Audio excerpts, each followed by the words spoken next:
Ibabandera na ang mga nagbabaga at mga maiinit na balita. Bandera Reports! Bandera Reports! Afternoon edition. Police reports. Hospital reports. Market reports. Weather update.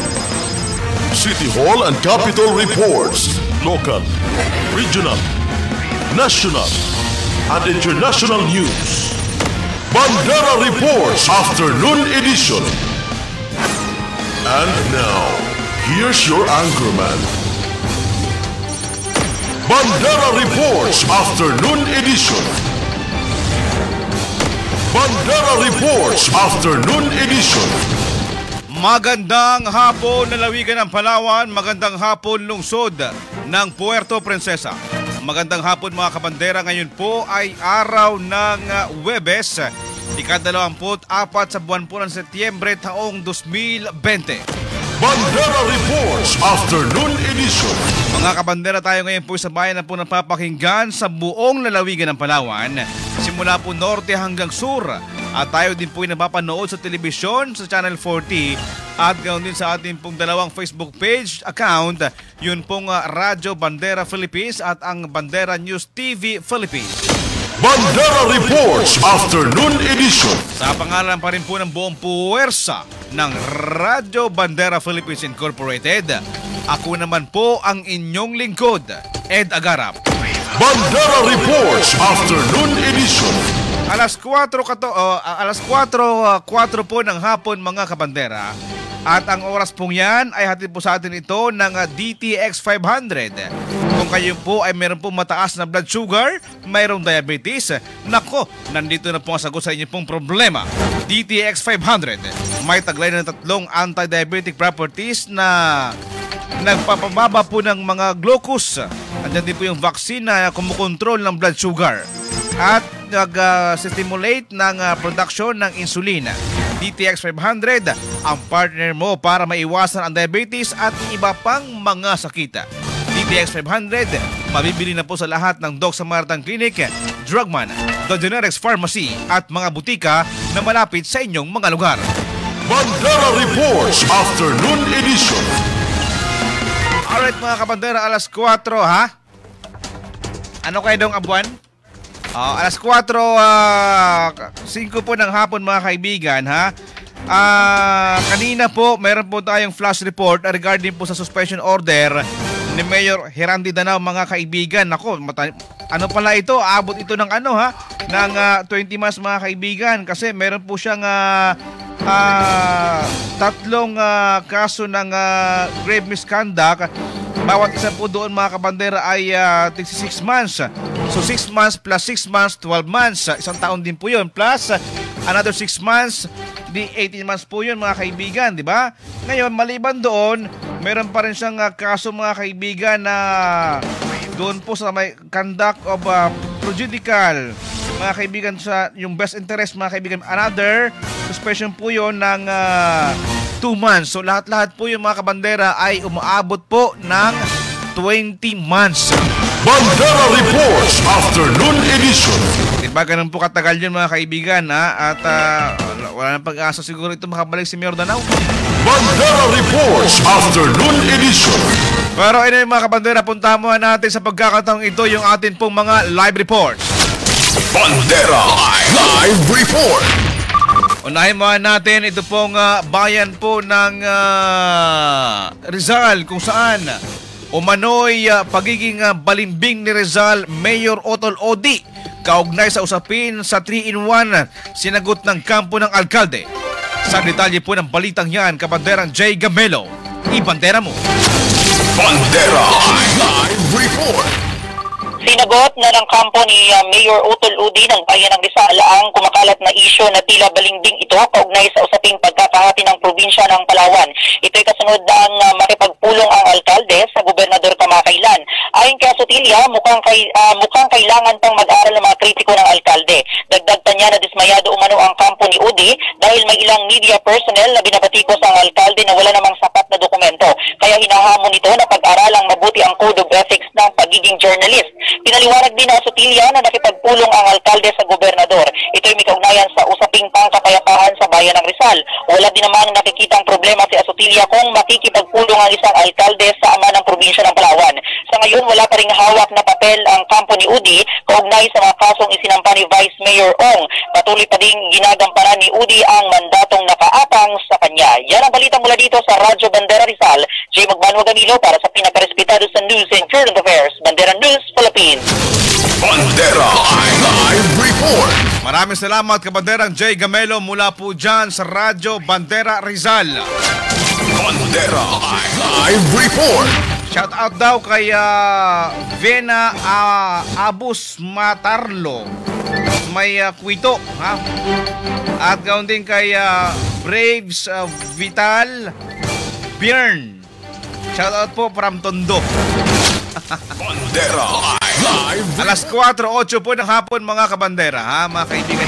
Mainit pa rin po yung usapin dyan sa bayan po ng Nara, mga kaibigan, yung suspension order ni Mayor Danao. Pero ganun pa man mga kaibigan, ay hihingi pa rin daw po ng payo si Mayor Danao sa kanya po mga legal advisors kung ano po yung kanila po mga gagawing hakbang regarding po sa kanila po o sa kanya pong 20-month suspension. Bandera Reports Afternoon Edition.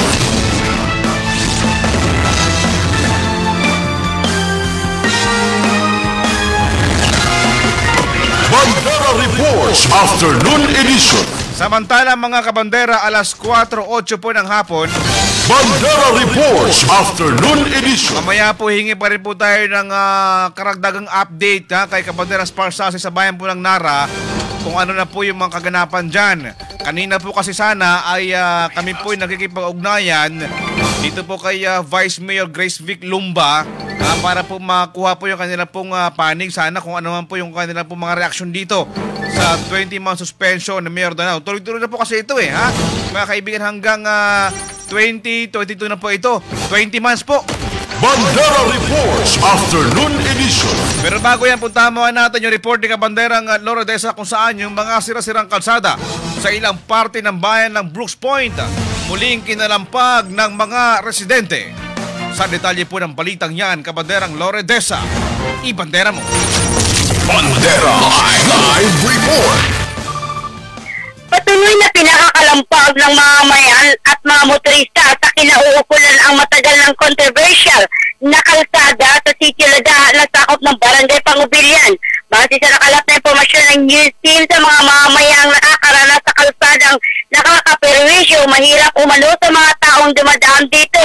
Anila sa tuwing dumadaan sila umano puot at galit ang kanilang nararamdaman dahil ang naturang kalsada kapag panahon ng tag-ulan ay malasungkaan ito at maputik kapag panahon naman ito ng tag-init, maalikabok na halos hindi makita ang kasalubong na sasakyan sa sobrang kapal nito. Samantala panawagan sa kinauukulan, partikular na sa DPWS, na sana sa lalong madaling panahon ay maaksyonan na at matugunan na ang proyekto habang wala pang malalang insidenteng nangyari sa nasabing kalsada. Mula sa Radyo Bandera, Brock and Loria Santides, para sa pinakaliskita sa News and Current Affairs, Bandera News, Philippines. Bandera Live Report. Maraming salamat Kabanderang Laura Desa mula po dyan sa Radyo Bandera Brooks Point. Magandang hapon din po kay Ma'am Gigi Grueso na nanonood po ngayong hapon sa ating pong Facebook Live. Bandera Reports Afternoon Edition. Samantala, alas 4:11 po ng hapon mga kaibigan. Galing po ng Brooks Point, Kuedong Abuas, na puntahan naman natin yung report ni Kabandera Sparsase kung saan ito nakakalungkot. Isang guro natagpuang patay sa Usami Street, Barangay Poblasyon sa bayan ng Nara. Sa detalye po ng balitang yan, Kabanderang Sparsase, ibandera mo. Bandera Live Report. Magandang hapon, Kabanderang Ed. Isang insidente ng pagpapakamatay ang naitala sa bayan ng Nara. Alas 7 kaninang umaga, partikular sa may bahagi ng Usmiña Street, Poblasyon, Nara, Palawan. Kinilala ang biktima sa pangalang Sheila Corpus de Guzman, 36 anyos, DepEd teacher, residente sa nabanggit na lugar. Kwento ng asawa ng biktima na si Carlo James Hernandez de Guzman, alas 4 ng madaling araw, nang magising ito, nawala ito sa kanyang tabi. Umaga na nang matagpuan itong wala ng buhay at nakabigti gamit ng lubid. Sinubukan pang itakbo ng pamilya nito sa pagamutan. Subalit diniklara na itong patay ng mga sumuring doktora. Samantala naniniwala naman ang pamilya nito na walang foul play sa pangyayari. Maaaring depression ang nagtulak sa biktima para magpakamatay. Dahil dito umano ay nakalipas na mga araw nagtangka rin itong magpakamatay. Subalit napigilan lang ito ng kanyang pamilya. Yan ang report mula dito sa Radyo Bandera Nara. Spark Traffic para sa pinaka-respetado sa News in Current Affairs. Bandera News Philippines. Oh, Spark, ilang taon na yan, Spark, yung teacher na yan? Bata pa ito, Kabandera Ed, nasa 36 anyos pa lang itong biktima. At ayun nga, sa spot report na nakuha natin ay dati na rin pa lang ito, no? Na nagtangkang magpakamatay. Subalit ito ay napayuhan lamang ng kanyang pamilya. Subalit kanina nga o kagabi, tuluyan na itong kinitil yung kanyang buhay, Kabandera Ed. Yun yung nakakalungkot doon. Oo, nakalungkot nga. Pero Spark, ano yung sabi ng pamilya ng teacher na yan? Ano raw yung mga kadalasang problema na nababanggit sa kanila ng teacher na yan, Spark? Hindi na rin na isalaysay nung pamilya kung anong mga depresyon itong kinakaharap nitong biktima. Basta itong mga nakalipas na nung araw, meron talaga itong problema. Kaya nagawa nitong siguro itapusin na yung kanyang buhay, Kabanderang Ed. Alright. Anyway, maraming salamat, Kabanderang Spark Sase. Maraming salamat, Kabanderang Ed, at magandang hapon na balik sa inyo. Bandera Live Report. Nakakalungkot na balita pero ganun po talaga mga kaibigan, no? Depresyon. Pag inatake ka ng depresyon, talagang wala kang kawala dyan, ha? Kung hindi ka marunong magdala ng problema mo, talagang gusto mong tumakas, yan na lang yung solusyon na naisip po ng iba. Bandera Reports Afternoon Edition. Samantala, alas 4:13 po ng hapon mga kabandera, galing po ng Nara, puntahan naman po natin yung bayan po ng Quezon.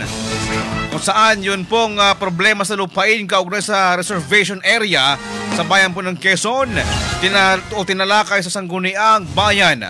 Sa detalye po ng balitang yan, kabanderang Kaiser Tenginto Gomez. Ibandera mo. Bandera Live Report. Kabanderang Edgar, magandang hapon. Tinalakay sa sangguniang bayan ng Quezon ang problema ngayon sa lupain, partikular sa reservation area, lupang pangako na nasasakupan ng Barangay Alfonso 13 dahil sa mga nagsulputang mga kabahayan. Base sa naging sesyong regular sa konseho kung saan inimbitahan si Kapitan Leonard Vincent Ayod at ang tumatayong purok president ng lugar, tuinisyon ng ilang mambabatas ang kasalukuyang sitwasyon ng lupain na ngayon ay okupado na umano ng mahigit 500 kabahayan. Ayon sa mga opisyal, papaano umanong nakapasok ang mga ito samantalang reservation area ang lugar na dapat sana ay planong pagdayuan ng sports complex pero ngayon ay punuan na ng mga bahay. Ayon kay Ayod, sila man din ay nagtataka kung bakit nakapasok ang maraming bilang na pamilya sa lugar. Bukod pa dyan, sa tuwing tatanungin umano nila ang mga residente, sinasabi ng mga ito na may permiso muna sila sa engineering office. Dahil dito, problema ngayon ng mga mambabatas kung papaano papalisin ang mahigit 500 kabahayan sa lugar. Naniniwala rin ng mga opisyal na sakali mang palisin ang mga ito, walang relokasyon at masalimuot ang usapin na posible pang magresulta ng kaguluhan.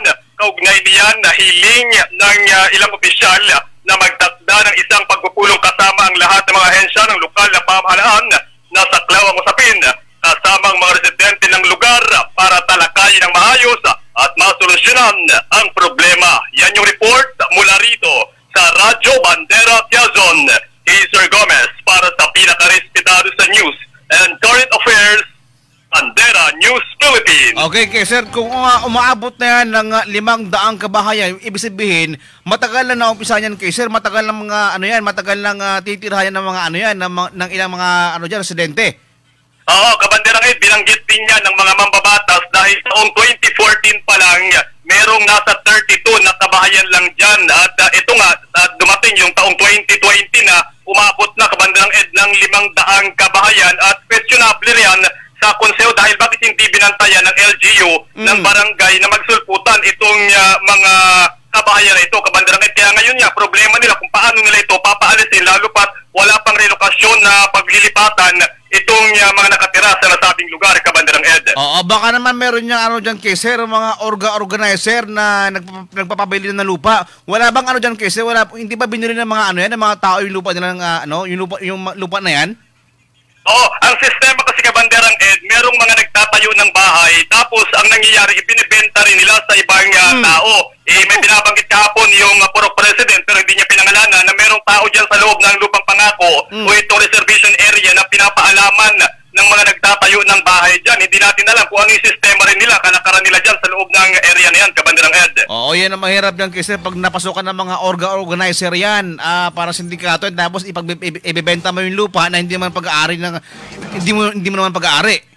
Oo, dahil pagmamayari yan ng LGU. At ito nga, hiling din ng Sangguniang Bayan na magtakda sila ng isang pagpupulong kasama yung lahat ng ahensyang saklaw nitong usapin, maging yung mga residente, yung Purok President, barangay, para talakayin ito ng maayos at kung paano magiging paano ma-resolve itong problema nito, Kabanderang Ed. Lalo pat ito ay nakaplano, nakatakdang pagtayuan sana ng sports complex ng munisipyo ng Quezon. Oo, pero mahirap pa rin kasi paalisin kasi halimbawa kung papalisin mo yan dyan, maghanap ng ng relocation. Kailangan meron din dyan may provide yung LGU na relocation. Ano ba usapan dyan kay sir? Okay, ibinabanggit kahapon na ating mga mambabatas, wala pang area na kung sakali mang paalisin nila itong nasa 500 bahay na ito, wala pa silang paglilipatan. Kaya may binabanggit nga yung ilan nating mga mambabatas na magpapaalis man nila yan, Kabanderang Ed, pero sobrang gulo ng mangyayari dyan dahil marami na masyado nakapasok sa area na yan, Kabanderang Ed. Ay, birahin mo, kung 500 kabahayan yan, talagang gulo talaga yan kung walang ipoprovide dyan yung LGU na relocation ng mga taong na yan. Anyway, maraming salamat, Kabanderang kay Sir Teng Ginto. Thank you so much, Kabanderang Edgar Agarap. Yan yung mga huling update dito sa Quezon. Kay Sir Gomez, magandang hapon. Bandera Live. Dahil bahay, matagal na yan dyan kasi meron ng meron ng linya ng kuryente. Diba? Kung 2014 pa yan dyan nagsimula, 32 pa lang yung unang mga bahay dyan. Ngayon, 2020 na, umabot na ng 500 kabahayan. Talaga po, hindi biro, napakarami yan. Diba? Kailangan po yan, magawa po yan ang solusyon yan ng LGU Quezon. Sa panahon ngayon, bawal pa mag-demolish ng mga ganyan, lalo na yung pag-aari pa ng gobyerno, diba? Pandemya pa ngayon, bawal yung demolition, mga kaibigan, Bandera Reports Afternoon Edition. Samantala, galing po ng Quezon, puntahan naman po natin yung bayan ng Coron. Kung saan, Pampasay o kung saan, Rojas? Sabi mo, Rojas nga pala, yung mahigit 20 mga pamilya sa Barangay 1 na napaalis, nakabalik na sa kanilang bahay. Sa detalye po ng balitang yan, Kabanderang Obre de la Torre, ibandera mo. Bandera Reports. Magandang hapon, Kabanderang Ed, na nakabalik na kahapon sa kanilang tahanan ang mahigit 20 pamilya ng Barangay 1 Rojas, Palawan na naapektuhan ng tangkang demolisyon sa nasabing area humigit kumulang 3 linggo ang nakalipas. Ayon sa mga residente, may bumabang kautusan na nagsasaad na maaari na silang bumalik sa kanilang bahay dahil walang mangyayaring demolisyon. Nang malaman daw nila ito ay para silang nabunutan ng tinik sa dibdib. Sa kabila ng lahat ng kanilang dinanas, laking pasasalamat pa rin ng mga residente lalo na sa lahat ng tumulong sa kanila upang maipaglaban ng kanilang karapatan. Gayon na din sa mga tao na nagpaabot ng tulong sa pamamagitan ng pagbigay ng pagkain at pagpapaigib nung nasa gilid sila ng kalsada. Sa ngayon, itutuloy lang nila ang kanilang pamumuhay. Lalo na't karamihan sa kanila ay natigil sa paghahanap buhay dahil sa pag-aalala sa may iwang mga gamit at pamilya. Samantala, patuloy pa rin ang pangangalap ng kopya ang husting sa nasabing kautusan. Mula sa Radyo Bandera Rojas, Obi de la Torre, para sa pinaka-respetado sa News and Current Affairs, Bandera News Philippines. Aubrey, matanong ko lang, ano yung nangyari sa dyan sa demolition order ng mga diyaw sa mga taga-Barangay 1? Ang Kabanderang Ed, ayon po sa nakalap namin kahapon ay may binaba daw po mula sa itaas. Ang order po mula sa itaas po at kung gusto lang po namin makakuha ng kopya ay punta lang daw po kami sa barangay. Sa ngayon po ay nangangalap pa rin po kami ng balita tungkol dito. So ibig sabihin dyan, Aubrey, ano na yan dyan, back to normal na, nakabalik na yung mga tao sa kanilang mga bahay, nakapasok na, meron silang maayos ng tulugan.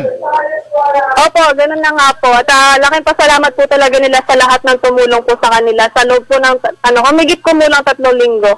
Ano naman yung dyan, yung reaksyon ng may-ari ng lupa na nag-claim, sinadyaw, anong reaksyon nila?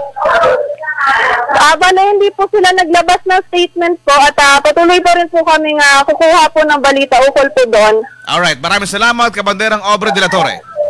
Maraming salamat din po. Bandera Live Report. Okay, Dong? Maraming salamat kay Banderang Obra de la Torre. Tinaunting sa taas. Wala ka makita.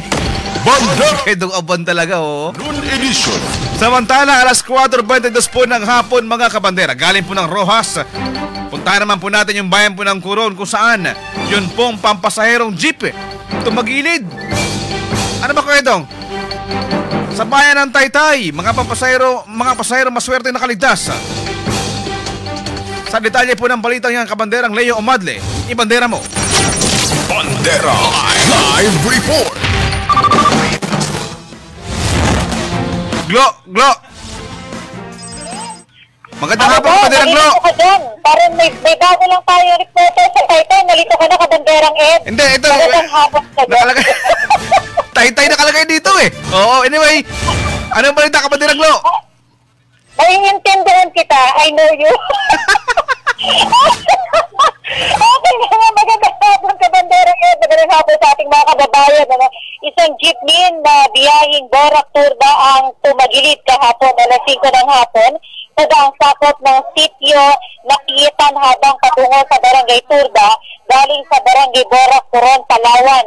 Ayon sa isang residente ng Coron na nakasaksi sa insidente na ayaw mapabanggit ng pangalan, sobrang hirap ng daan sakop ng dalawang barangay ng Turda at Borac, lalo pat pag-ulan dahil ang tubig ulan na galing sa bundok ay siyang nagbubutas ng kalsada makalusot lamang sa bangin. Ayon sa impormasyon, ang jeep ay minamaneho ni Mr. Rudeng Bacudas na residente ng Barangay Turda. Maswerte na lang anila na sa kaliwang bahagi ng kalsada tumagilid ang jeepney dahil kung sa kanang bahagi ng kalsada ay malalaglag ito sa 20 dipang bangin. Wala namang nasaktan sa mga sakay ng jeepney, subalit na nawagan ng mga ito sa LGU Coron o kung sino nang nakasasakop ng daan patungo sa dalawang barangay na sana ay maayos at masimento na ito. Sa kasalukuyan naman, nilinaw ni Mayor Majo na isusunod niya ang mga agricultural at mga farm to market roads. Subalit, inaasikaso pa din at kasalukuyang ang bakpo ng LGU Coron ay nasa Buena Vista, Malawi Grove. Yan ang balita mula sa bayan ng Coron, Ruben Abayguelias, para sa pinaka-respetado sa News and Current Affairs, Bandera News, Philippines. Oo, kabanderang Glo, napakadelikado yung daanan na yan dyan. Lalo na medyo matarik ata yan, kabanderang Glo. Mga ano ba yan? Ilang mga pampasaherong jeepney o mga buses yung dumadaan dyan araw-araw? Alam mo, kabanderang Ed, isang jeep lang yung bumibiyahe. Dito yan, nakikita yan natin sa harap ng station. Isa lang ang bumibiyahe. Merong mga sakayan na crudo, na gasolina. Tapos, yung pasada kasi, napuntahan na namin yun, kasama ko sa Esbiluchi. Yun ang lugar na sabi ko, kabanderang Ed, hindi na ako babalik. Kasi kung magkakasalubungan kayo at hindi magbibigayan ang dalawang driver, posibleng magkabanggaan kayo. At yung kabilang kalsada nito, sabi nga 20 metro yung bangin na lalaglagan mo kung hindi ka magiging maingat. Mabuti, magaling yung driver. Mabuti na lang na ikaliwa ng driver kasi yung mga yung tubig ulan galing sa bundok, gumagawa yan ng sarili niyang daan para maglabos siya doon sa bangin. Yan ang problema doon sa mga farm to market roads natin sa ating mga agricultural barangay, kabanderang Ed. Alright, sana yan, kabanderang Glo, ma-priority ni Mayor Marjo yan para yung mga kababayan dyan sa may area na yan, hindi na mahirapan. Yes, kanina nga tumawag din tayo kay Mayor Marjo at sinabi niya na matatapos na itong Buena Vista, Malawi Road at isusunod na itong Turda at Borac Road na ito, kabanderang Ed. Alright, maraming salamat, kabanderang Glo Arguelles. Maraming salamat din mula dito sa bayan ng Coron. Stay healthy, stay safe. Back to you. Bandera Live Report. Alright, maraming salamat kay kabanderang Glo Arguelles mula po dyan sa Radyo Bandera Coron. Bandera Reports Afternoon Edition. Samantala mga kabandera, magandang hapon muna pala kay Jessica Magno Hamil. Good afternoon po Sir Ed, kay Janet Capiendo, watching from Nara, Palawan, maulang hapon. Kay Anthony Madeja, kay Ami Bula Arzaga, at kay Ma'am Kinky Grueso. Alas 4:26 po ng hapon mga kabandera. Nang babalik pa rin po ang Bandera Reports Afternoon Edition, makalipas lang po ang ilang paalala. Nature's Medic Anniversary Raffle Bonanza. Sa pagdiriwang ng ika-6 na anibersaryo ng Nature's Medic Center for Alternative Medicine, inihahandog ng Nature's Medic ang Anniversary Raffle Bonanza. Ingatan ang kalusugan dahil ito ang tunay na kayamanan. Bumili lamang ng 300 worth of Nature's Medic products or 500 worth of participating products para sa isang raffle ticket, kung saan may chance kang manalo ng third prize, burner stove with oven, second prize, brand new laptop, at sa grand prize na 45-inch smart LED TV at 10 consolation prizes, or maging isa sa mga grand winners ng bawat branch na mananalo ng isang brand new Android phone. You want more? Yes! More winners dahil magkakaroon ng weekly draw bawat branch na may prize na 500 worth ng grocery items. So ano hinihintay nyo? Sugod na sa mga Nature's Medic outlets sa inyong lugar. Nature's Medic Anniversary Raffle Bonanza. Ingatan ang kalusugan dahil ito ang tunay na kayamanan. Promo starts on September 7 until November 23. Grand draw is on November 25.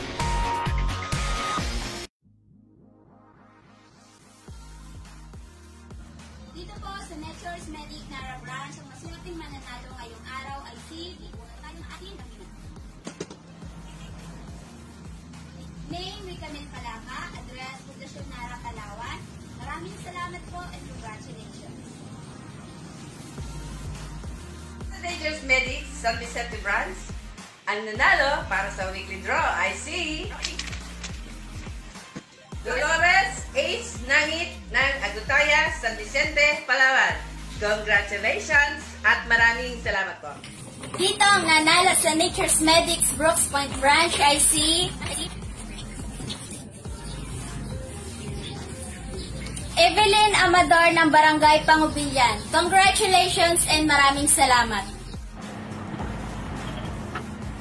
Dito po sa Nature's Medic Rojas Branch, ang nanalo po sa ating pong weekly draw ay si Heidi Grace Castro ng New Barbacan, Rojas, Palawan. Maraming salamat po and congratulations. Good morning everyone guys. Today it's our weekly raffle draw here in Nature's Medic Regular Branch. Isisip na natin ang boxes kung sino kapalag ang mananalo. Ang nabunod po natin ay Sir Lloyd Merkel. Congratulations, Lloyd Merkel. Ikaw ang nabunod ngayong linggo. Magandang araw po dito po sa Nature's Medic Rizal Branch. Ang ating weekly winner ngayong araw ay si Apolonio Bulagaw ng Puro Katutubo, Rizal, Palawan. Ayan, congratulations at maraming salamat po. Dito po sa ating Nature's Medic Taytay Branch, ang ating weekly draw sa araw na to ay si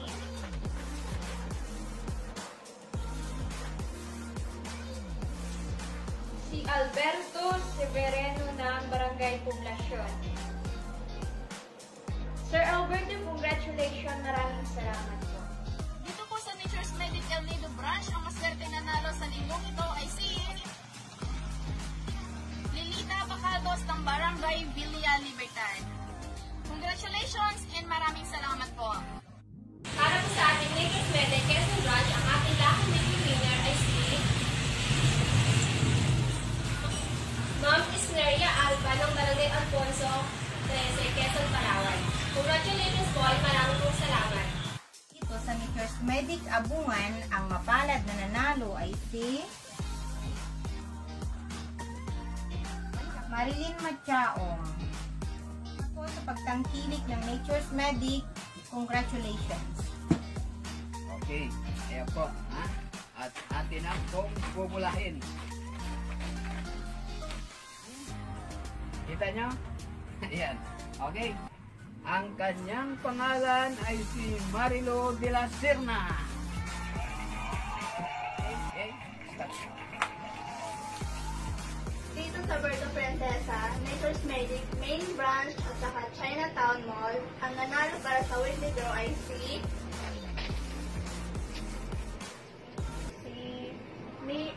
Chora Fuentes, taga San Manuel, Puerto Princesa. Congratulations and maraming salamat po.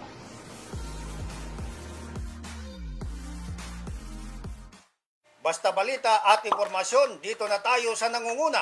Bawat segundo, may kaganapan sa lipunan na dapat nating malaman. I-like at i-share lang ang mga balitang inilalabas sa ating official Facebook page.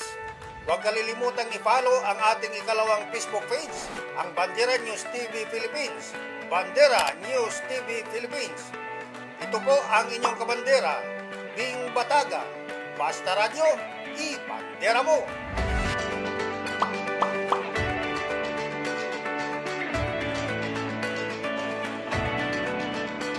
Naghahanap ka ba ng shipping lines na maaasahan sa pagdadala ng inyong cargos? Moreta Shipping Lines Incorporated, ang nangungunang cargo shipping company sa Palawan na maaasahan. Ang mga barko ng Moreta ay bumabiyahe 3 beses sa isang linggo sa Palawan. Maaari kang magpadala sa Moreta Shipping Lines ng mga sumusunod: container cargo, refrigerated cargo, loose cargo, heavy lift cargo, mga sasakyan, at project cargos, kagaya ng steel bars, mga bakal, at marami pang iba. Moreta Shipping Lines. On time, all the time. For increase, call 0917-844-2894. Moreta Shipping Lines. On time, all the time.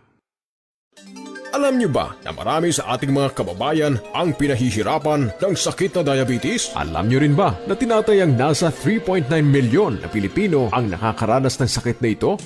Kaya ikaw kaibigan, huwag mong pababayaan ang iyong kalusugan. Ugaliing uminom ng Nature's Medic Serpentina Capsule. Gawa sa organic na sangka, kaya siguradong mabisa. Nature's Medic Serpentina Capsule. Proteksyon laban sa diabetes. Nakakatulong upang mapababa ang inyong blood sugar level. Di lang yan, mainam din itong proteksyon mula sa sakit na cancer. Dahil sa antioxidant properties nito na panglaban sa mga free radicals na nagiging sanhi ng cancer. Nature's Medic Serpentina Capsule. Ang ating cure mula sa nature.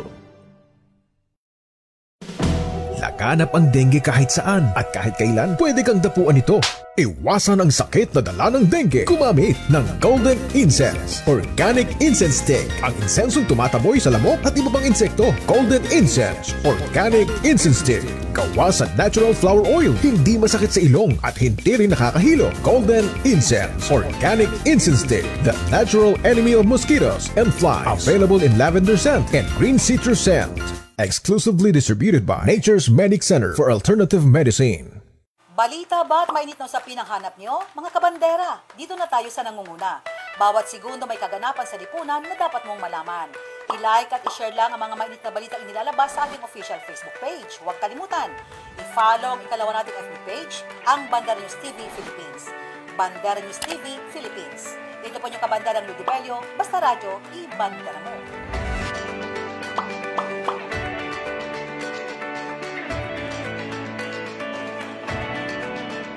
Basta't balita at impormasyon, dito na tayo sa nangunguna.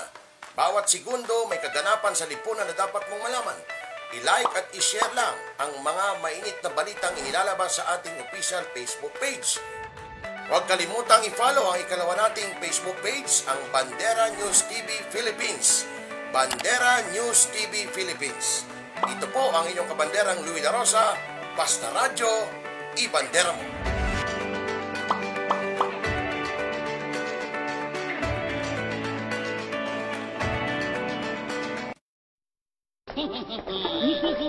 Oh no!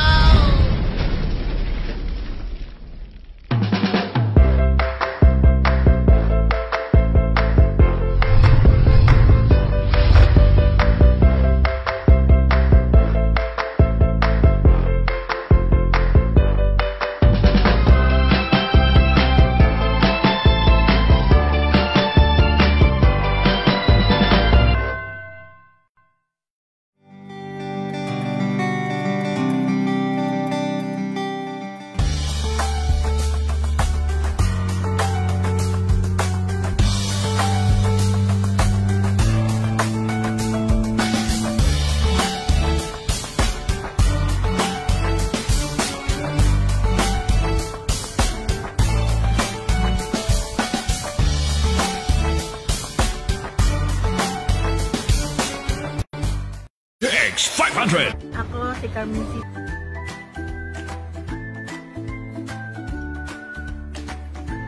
yung bowel movement naging okay.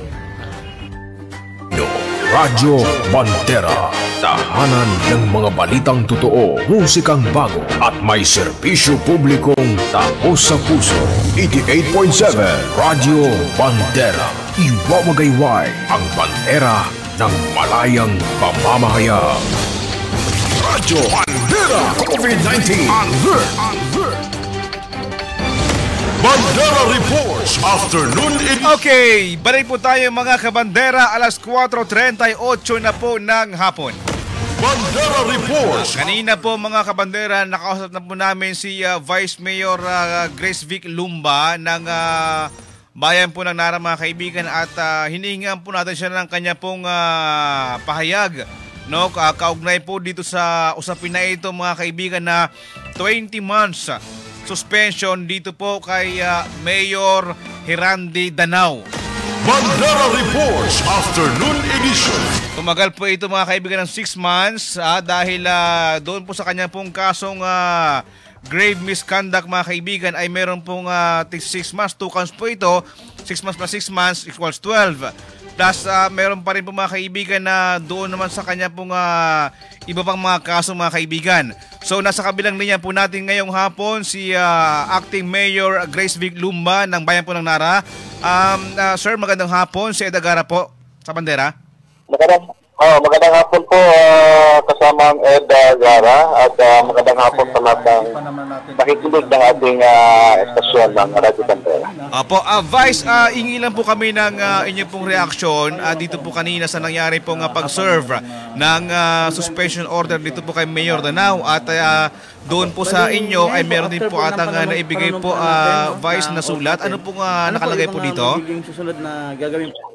Opo, meron nga pong nabigay sa atin kanina ang ating provincial government yung desisyon ng Sangguniang Panlalawigan doon sa ikinaso natin kasama yung 10 membro ng Sangguniang Bayan at si Mayor Danao. At lumabas po dito, nabasa natin kanina na napatawan si Mayor ng 20 months suspension po kasama ngayon. Opo, Vice, so ano na po ang mangyayari ngayon? Ano na po dito yung inyo pong magiging stand bilang acting mayor po ng Nara? Bali, ang ano lang naman natin na kasamang Ed ay ipagpatuloy natin ang pagsiservisyo sa ating taong bayan at mas lalo natin pagbubutihin at mas lalo tayo magpupursige para sa kaunlaran at katahimikan ng ating bayan ng Nara. Opo, Vice, kasi ano po ito, matagal-tagal po ito, 20 months po itong suspension kay Mayor Danao at mukhang aabutin na po ata siya ng 2022 election at hindi na po ata siya makakabalik. Meron ba tayong mga babaguhin dyan po sa bayan po ng Nara, sir? Siguro with this decision na kasamang Ed, siyempre may mag-ano tayo kasi may babaguhin tayo sa direksyon siguro ng ating bayan at siguro mag-ano tayo, innovate tayo ng mga programa at proyekto para sa mas mabilis na pag-unlad ng ating bayan. Ayan, opo. Pero po, meron pong atang pinapakiusap sa inyo yung panig po ni Mayor Danao na sana daw po, Vice, ay wala pa akong tatanggalin ng mga tao na nakaupo o nagtatrabaho lang po sa munisipyo. So far naman kasamang Ed, wala man tayong natanggal pa.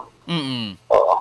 So, liban na lang din sa mga wala ng kontrata, hindi pa tayo nakapagbigay din ng paribawang kontrata sa mga GO natin. Opo, so basta po kayo ngayon as Vice ay kayo po ay nakafocus ngayon kung ano po yung pong gagawin, ano po yung mga pagpapatakbo sa bayan po ng Nara. Diyan po muna kayo nakafocus sa ngayon. Sa ngayon, ayan po yung pag-iisipan natin na kasamang Ed. Opo. Paano po ito, Vice Mayor? Kasi meron pa mga sabi yung iba na medyo matagal-tagal po ito yung suspension order ni Mayor Danao at kayo po yung bilang acting mayor ng Nara, sir. Meron ba tayong mga gagawing hakbang o ano po yung inyong po mga pinaplano na gawin po, Mayor?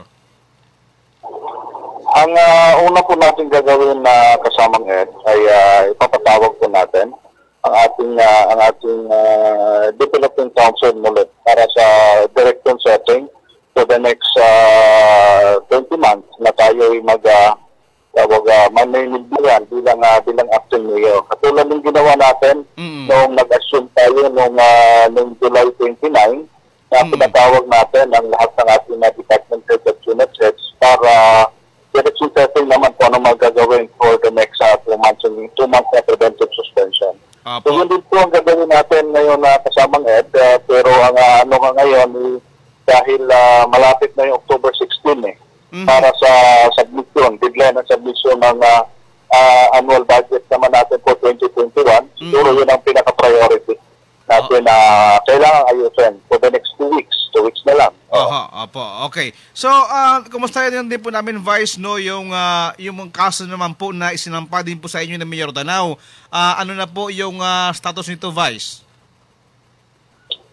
Ang alam ko is nasa sangguniang panlalawigan na rin po yun.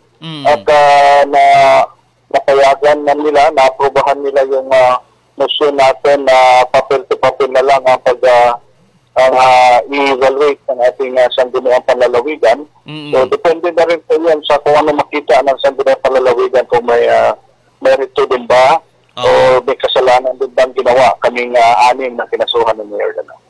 At depende na rin po, tama po kayo, Vice, dahil depende na rin po sa sangguniang panlalawigan members kung ano po yung kanila po dito magiging desisyon. Pero dito na po tayo kay Mayor Danao. Sir, hindi na po ba, sir, nag-aapila po sa inyo si Mayor Danao regarding po dito sa kaso niya? Kasi kanina, pag-serve sa kanya ng sulat, ay sabi niya, okay lang at yan po ay tatanggapin natin, susundin po natin kung ano po yung desisyon ng sangguniang panlalawigan, Mayor.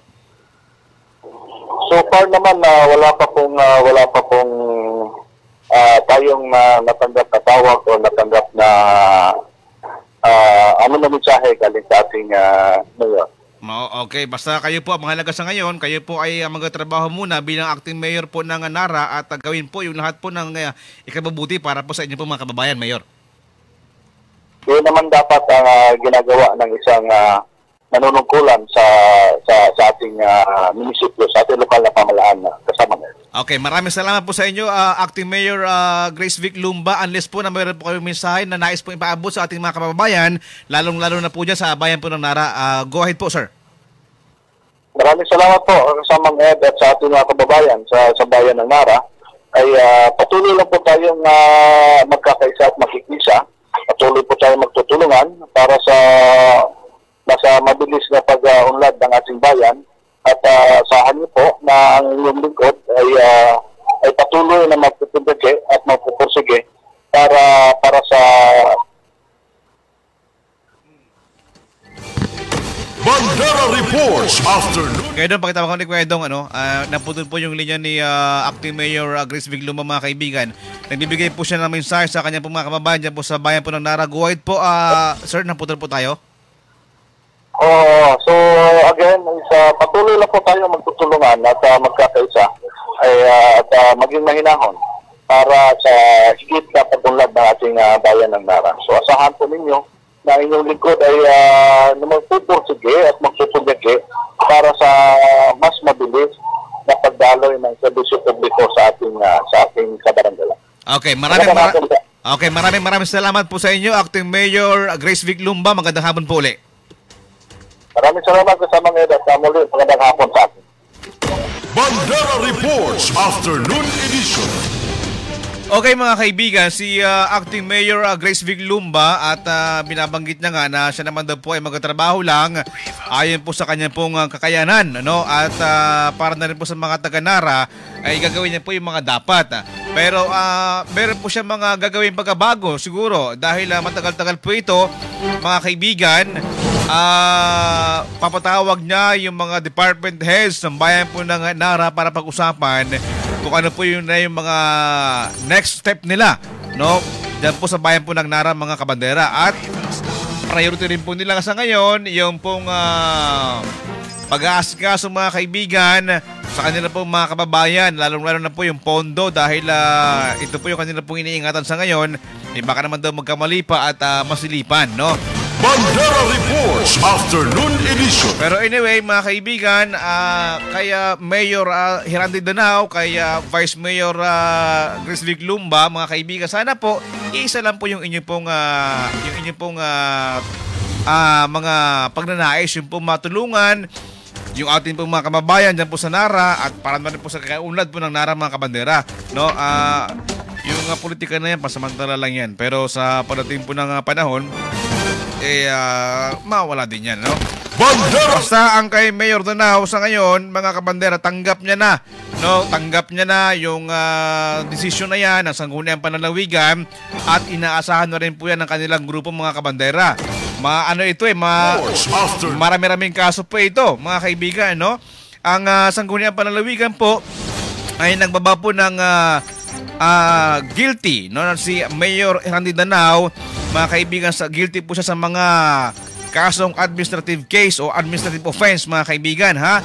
Yun pong grave misconduct and violation of Section 3 and J sa Republic Act 9 o Republic Act number 3 o 3019, mga kaibigan, ha? 2 counts po yun at yung bawat accounts po ay meron pong penalty na 6 months suspension. So kung 2 counts po yun po ay 12 counts lahat-lahat. Plus, yun pong gross negligence, mga kaibigan, another 6 months suspension. So, in total, 18 months po yun, mga kaibigan. Plus, yun pong isa pang kaso, mga kabandera, yung conduct prejudicial to the best interest of service with a corresponding penalty naman na 2 months suspension. All in all, 20 months suspension, mga kaibigan, yung inilabas po na hatol na Sangguniang Panlalawigan dito po kay Mayor Hirandi Danao. 13-0 po yung boto. Bandera Reports Afternoon Edition. Sabi ni Mayor Danao, okay lang po. Talaga pong wala po tayong magagawa dyan. Kanina nga po, pagkarating kanina, hindi ko na binasa. At pinirmahan ko na lang kaagad dahil lahat naman po kami ay in-expect na po namin na ganyan po yung magiging desisyon ng Sangguniang Panlalawigan. So, para na po kayo, mga kabandera, ha? Kayo na po balang mag-isip at yung usaping ito ay iwan ko na po sa inyo. Anyway, alas 4:50 na po ng hapon, mga kabandera, at dyan na po ang naging kabuuan ng ating pong mga balita ngayon pong araw ng Huwebes, 24 sa buwan po ng Setyembre taong 2020. Sa pangalan pa rin po ng buong puwersa ng Radyo Bandera Philippines Incorporated, ako naman po ang inyong lingkod, Ed Agarap. Samantala, susunod naman ang Alerto 38 at inyo po niyang makakasama yung ating pong Smile Station Manager, Kabanderang Ludi Bello. Maraming salamat, magandang hapon. Bandera Reports Afternoon Edition.